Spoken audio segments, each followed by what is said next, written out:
No coração, é fundamental que haja cálcio, nós falamos isso o tempo todo até o momento, para que haja uma contração. A pergunta é, de onde vem esse cálcio? Nós já sabemos que durante o potencial de ação, há entrada de cálcio via canais de cálcio tipo L durante o platô. Isso nós já vimos na aula passada. Nas células cardíacas, a contração é somente iniciada após a elevação do cálcio intracelular. A pergunta é, como é que a célula cardíaca consegue regular então os níveis de cálcio durante os ciclos de contração e relaxamento, já que ele é necessário para que haja contração e ele é absolutamente desnecessário para que haja relaxamento. Então os níveis de cálcio têm que ser finamente regulados durante esse ciclo de contração e relaxamento, em outras palavras, durante o potencial de ação. Relembrando então aqui a fibra muscular cardíaca, a gente tem que lembrar uma estrutura muito importante que é a dos túbulos T, não é? Eu tenho aqui então o túbulo T, que são invaginações da membrana celular. Eu tenho aqui bolsas, que a gente chama de cisternas do retículo sarcoplasmático, que é toda essa estrutura sacular, e é dentro do retículo sarcoplasmático que está armazenado o cálcio. Essa figura mostra uma célula cardíaca do ventrículo, pode ser do ventrículo esquerdo, por exemplo, onde eu tenho a membrana plasmática e sua invaginação, que nós chamamos de túbulos T, algumas proteínas intracelulares, organelas como o retículo sarcoplasmático, bombas, canais, trocadores e etc. Vamos entender então como o cálcio chega até os filamentos contráteis durante o potencial de ação. Então vejam lá, durante o potencial de ação nós já sabemos que há abertura de canais de cálcio tipo L, que estão aqui representados por esses canaizinhos cor de laranja, então o cálcio entra na célula. Esse cálcio que entra via canal de cálcio tipo L, ele entra no citosol, é uma corrente de cálcio cuja densidade de cargas é relativamente pequena, ou seja, esse cálcio que entrou via canais de cálcio tipo L não é suficiente para que sozinho consiga se ligar à maquinaria contrátil e promover uma contração da célula cardíaca. Esse cálcio que entra via canais de cálcio tipo L, na verdade, serve como disparador de um mecanismo de liberação de cálcio intracelular. Ou melhor, a gente já sabe que o cálcio intracelular fica armazenado no retículo sarcoplasmático, desenhado aqui nessa figura. O retículo sarcoplasmático possui então uma série de canais, proteínas associadas, bombas, etc., que são capazes de liberar e de recaptar o cálcio. A primeira proteína que eu gostaria de destacar nesse momento é o receptor de rianodina, que está aqui no desenho como RYR. O receptor de rianodina nada mais é do que um canal para cálcio, que fica na membrana do retículo sarcoplasmático. E esse canal para cálcio, denominado receptor de rianodina ou canal de rianodina, ele é um canal sensível ao cálcio. Como isso funciona?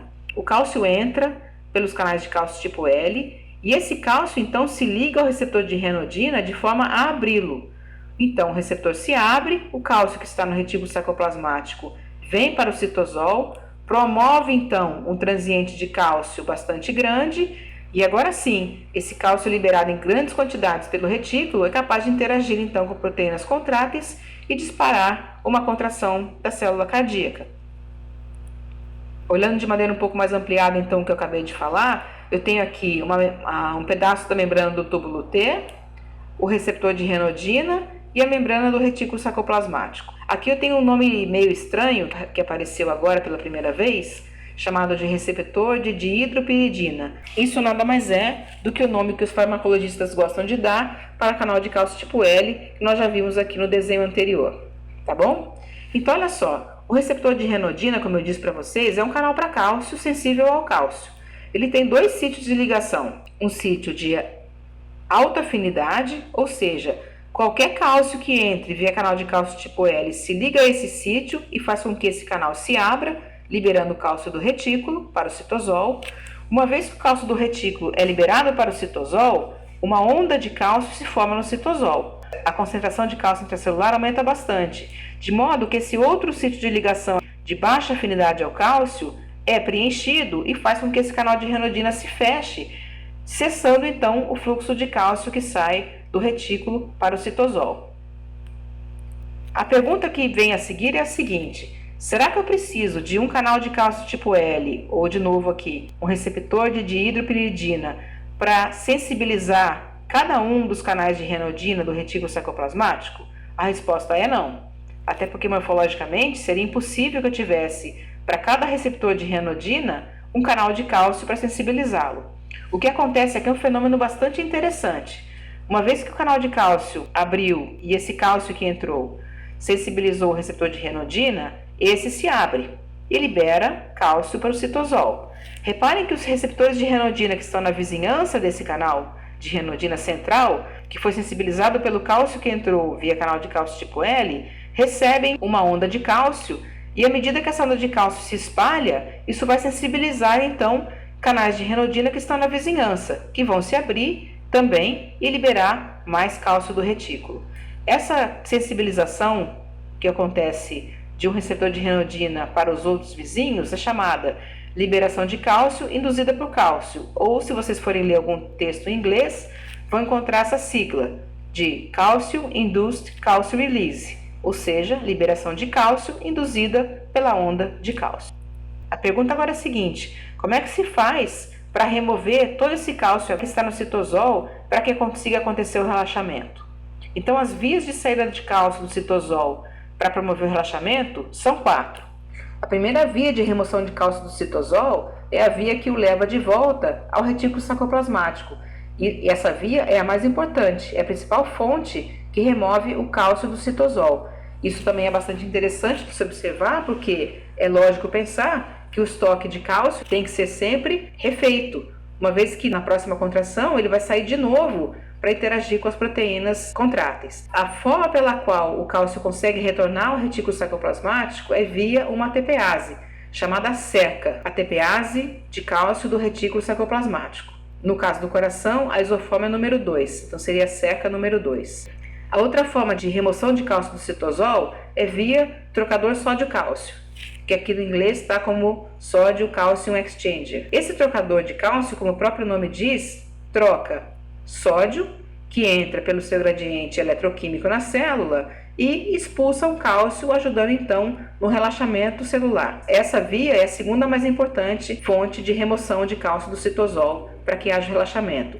Existem ainda 2 outras fontes de remoção de cálcio, que são a ATPase do sarcolema, que remove cálcio às custas da quebra de ATP, e a outra fonte de remoção de cálcio bastante pequena em situações fisiológicas é o antiporte, que acontece ao nível da mitocôndria.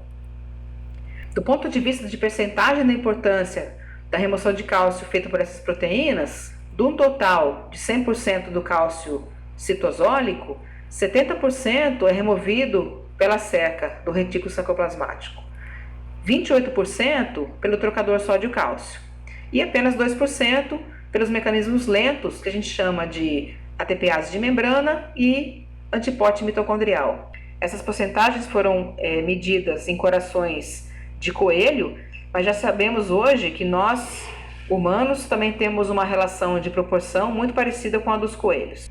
No rato a coisa é um pouco mais dramática. Do 100% de cálcio do citosol, 92% retorna ao retículo sarcoplasmático através da SECA, 7% sai para o extracelular via trocador sódio-cálcio e, de novo, 1% os mecanismos lentos de ATPase do sarcolema e antiporte mitocondrial. Estamos chegando já no final da nossa aula. Lembra que a gente viu lá no potencial de ação que uma modulação simpática via receptores adrenérgicos beta-1 leva a um aumento na frequência cardíaca por fosforilação dos canais IF e aumento da sua corrente, com consequente elevação da taxa de despolarização diastólica lenta? Então, quando ocorre estimulação simpática no coração, obviamente ela não está restrita às células do nódulo sinusal. Elas acontecem também nas células ventriculares. E nessas células, a sinalização é obviamente igual, via proteína G estimulatória, adenilato ciclase, aumento de MP cíclico e ativação da proteína quinase A. A proteína quinase A, como a gente já viu, tem a função de fosforilar várias proteínas intracelulares. Nesse momento, ela vai fosforilar vários alvos. Primeiro, vai fosforilar o canal de cálcio tipo L, para que a corrente de cálcio transmembrana aumente. Desse modo, a sensibilização dos receptores de renodina pode ser maior. Além disso, a proteína quinase A também fosforila os receptores de renodina, de modo que agora, além de serem mais estimulados pela corrente de cálcio que está aumentada, também fosforilados permitem o aumento de corrente através desse canal de renodina. Desse modo, com uma maior liberação de cálcio via receptores de renodina, o transiente de cálcio agora vai ser maior e o aumento no cálcio intracelular promove uma força de contração maior. Ocorre que, se eu tenho um aumento na frequência cardíaca, eu preciso também fazer com que o meu ciclo cardíaco entre contração e relaxamento ocorra de forma mais rápida, para poder acompanhar a frequência. Senão eu vou ter uma dissociação entre a velocidade que o nó sinusal bate e a velocidade em que as células ventriculares respondem a esse estímulo. E isso seria um completo desastre do ponto de vista cardiovascular. Então, eu tenho um aumento na força de contração, como nós vimos por aqui, e agora eu preciso dar um jeito de aumentar também a velocidade com que essas células relaxam. Então, repare, outros alvos da proteína quinase A são uma proteína chamada fosfolamban. Essa fosfolamban é uma proteína que está associada à seca, que é a ATPase do retículo sarcoplasmático, e fisiologicamente a fosfolamban tem a função de inibir a seca. Antes que ocorra a estimulação simpática, a fosfolamban está, de certo modo, inibindo a seca, ou seja, ela não deixa que a seca trabalhe no seu modo, digamos, 100%. Quando a proteína quinase A fosforila a fosfolamban, ela, fosforilada, deixa de inibir a seca. E olha que interessante, agora, livre da inibição da fosfolamban, essa seca consegue recaptar, então, todo o cálcio que está no citosol, mesmo agora em níveis maiores, devido, então, à maior liberação que houve de cálcio do retículo sarcoplasmático. A outra função que a proteína quinase tem é de fosforilar a troponina I. E a troponina I também ajuda a aumentar a velocidade de relaxamento do cardiomiócito. Quando a troponina I está fosforilada, ela diminui a afinidade que a troponina C tem pelo cálcio. Se a troponina C agora está menos afim pelo cálcio, esse cálcio pode mais rapidamente, então, voltar ao retículo sarcoplasmático ou ser colocado para fora via trocador sódio-cálcio e outras maneiras que a gente já viu, mais rapidamente. De modo resumido, nós podemos dizer que os efeitos da estimulação simpática são os seguintes: via receptores beta-1, como já dissemos, proteína G, adenilato ciclase e aumento dos níveis de AMP cíclico, ocorre então a ativação da proteína quinase A. Essa proteína quinase A vai fosforilar alguns alvos intracelulares. Primeiro deles, em ordem sequencial, vamos dizer assim, os canais de cálcio tipo L do sarcolema. Esses canais de cálcio tipo L do sarcolema vão aumentar a sua corrente de cálcio e vão então sensibilizar os receptores de renodina, que também fosforilados fazem com que haja um aumento dos níveis de cálcio intracelulares. Se há aumento de cálcio intracelular, há aumento na força de contração, e isso é chamado de inotropismo positivo ou efeito inotrópico positivo, aumento da força de contração, ok? Nós já vimos que lá no nódo sinoatrial houve também um aumento na frequência cardíaca, sinalizados por essa mesma via. O efeito de aumento de frequência cardíaca é chamado de efeito cronotrópico positivo ou cronotropismo positivo, aumento na frequência cardíaca. Aqui nas células ventriculares temos ainda outro efeito para ressaltar, que a proteína quinase A não fosforila somente o receptor de renodina do retículo sarcoplasmático, ele fosforila também a fosfolamban, como eu disse para vocês. A fosfolamban naturalmente tem a função de inibir a seca.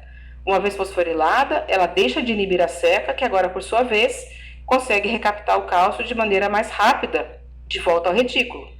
A recaptação de cálcio mais rápida de volta ao retículo promove um efeito chamado de lusitrópico positivo, ou lusitropismo positivo, que é um aumento na velocidade de relaxamento do cardiomiócito.